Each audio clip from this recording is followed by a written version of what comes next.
Thrivers, Paige Taylor here, and today we're here with Clay Clark and Thriver of the Month winner, Mikaylo. Mikaylo's business, American Hybrid Homes, specializes in making homes more energy efficient. In this lesson, Clay will be talking about your business, a vehicle to get you from point A to point B.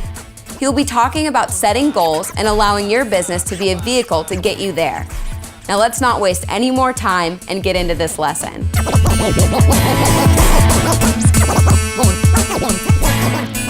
Mikaylo, what's up, my friend? Clay, nice to see you. Hey, thank you for flying here from New York, is that right? Yes. You got snowed out the first time? Yes, a plane went off the tracks. When the plane goes off the tracks, you never want to hop on that plane. That's just a rule that I have, that I live by. But today we're going to talk about building a business vehicle to kind of get you from point A to point B. And if you could explain to me what exactly your business model is, I want to make sure that I write this down here. So what is the name of your business currently? The name of my business is American Hybrid Homes. Okay, American Hybrid Homes. Yes. And what do you guys do at American Hybrid Homes? We want to introduce hybrid technologies, basically, where the house was built in the 50s and the 60s. Those furnaces, those insulations were very inefficient. Okay. And it's basically like when you had an old car, an old Suburban, it doesn't perform at the same efficiency as the new ones do. And but people understand that in terms of cars, but nobody understands that in terms of homes. So right now there's furnaces that are 97% efficient. There's insulation that is smaller, but it has a higher R value, which is resistance value, okay, to the ones they used to have back in the day. So if you were to describe to a third grader, basically myself, what your company does, you essentially help homes become more efficient, energy efficient? More comfortable and cheaper to live in. Okay. And as we talk about the business model, we basically have a couple things I'd like you to write down, okay? So thing number one is you have to think about the core problem that you solve. So the problem you solve. This is for the customer. Because basically a business is just a deal where you're finding a problem people have that they're willing to pay you to solve. And so you're saying you're going to make my home more comfortable, right? Yes. And more efficient. Yes. Okay. And why do I care if my home's more efficient? What does that mean? You care because now you don't have to spend $800 on utilities, or you don't have to spend X amount of money on utilities that you can put somewhere else. So I can save money on a monthly basis? Up to 50% and more. That's awesome. So save 50% on energy costs. And that's going to be sort of your big win, okay? So what you have is, whenever you're making a business model at all, you want to think about what's the core problem you solve, cool? And then what is the pain that you solve for the customer?